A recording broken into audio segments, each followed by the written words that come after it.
Brace God. ஒரு குட்டி story பார்க்கலாமா? இப்போ ஒரு சினாரியோவா சொல்றேங்க. 2 பேரும் பேசிட்டு இருக்காங்க. முதல்ல 2 பேர் பேசிட்டு இருக்காங்கங்க. அவங்க 2 பேரும் பேசுறதுனால ஒருத்தரை பத்தி ஆப்போசிட்ல இருக்கிறவருக்கும் ஆப்போசிட்ல அவங்கள பத்தி இவருக்கும் தெரியுது. எப்படி?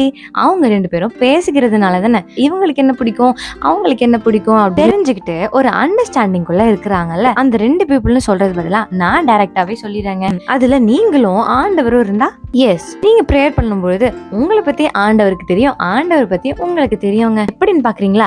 நீங்க ட்ரை பண்ணுங்க. இந்த ஒரு வாரத்துல ட்ரை பண்ணி பாருங்களேன். ஆண்டவர் கிட்ட நீங்க உங்களுடைய டைம் ஸ்பெண்ட் பண்ணிட்டு ஆண்டவர் எவ்வளவு வல்லமையா இருக்கிறாருன்னு மனுஷன் மூலமா வந்து கூட சொல்ல வல்லமையா இருக்காரு. இந்த வல்லமையுள்ள தேவனை பற்றி அப்போஸ்தலர் 9ஆம் அதிகாரம் 10-16 வசனம் வரைய பாருங்க. செய்தாருனோ அவர் கொலையே பண்ணிட்டாருனோ இருக்கு. அந்த சவுலையே ஆண்டவர் பவுலாக மாற்றினார். எப்படி?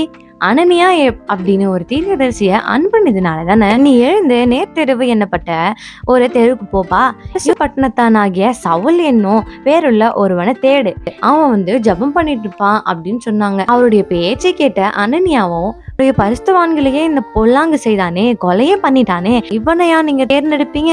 ஆண்டவர் கொடுத்த பதில் தான், நீ போப்பா, அவன் புறஜாதிகளுக்கும் ராஜாக்களுக்கும் இஸ்ரவேல் புத்திரருக்கும் என்னுடைய நாமத்தை, அதாவது என் ஆண்டவராக இயேசு கிறிஸ்துவின் நாமத்தை அறிவிக்கிறதற்காக நான் தெரிந்து கொண்ட திறமாய் இருக்கிறான் அப்படின்னு ஆண்டவராக இயேசு கிறிஸ்து சொன்னாருங்க. இப்படிதான் நாம எப்போ ஜெபம் பண்ண ஆரம்பிக்கிறோமோ அப்ப அந்த ஜெபத்தை கேட்டு ஆண்டவர் செயல்படுவாருங்க. இங்க சவுலுக்கு தெரியுமா ஜெபிக்கிறதுனால இவ்வளவு பெரிய அற்புதத்தையும் கண்கள் வெளிச்சமடையும் அப்படின்னு சவுல் நினைச்சாரா? இல்ல.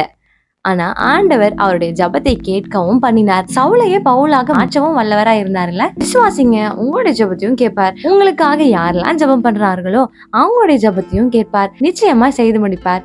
God bless you.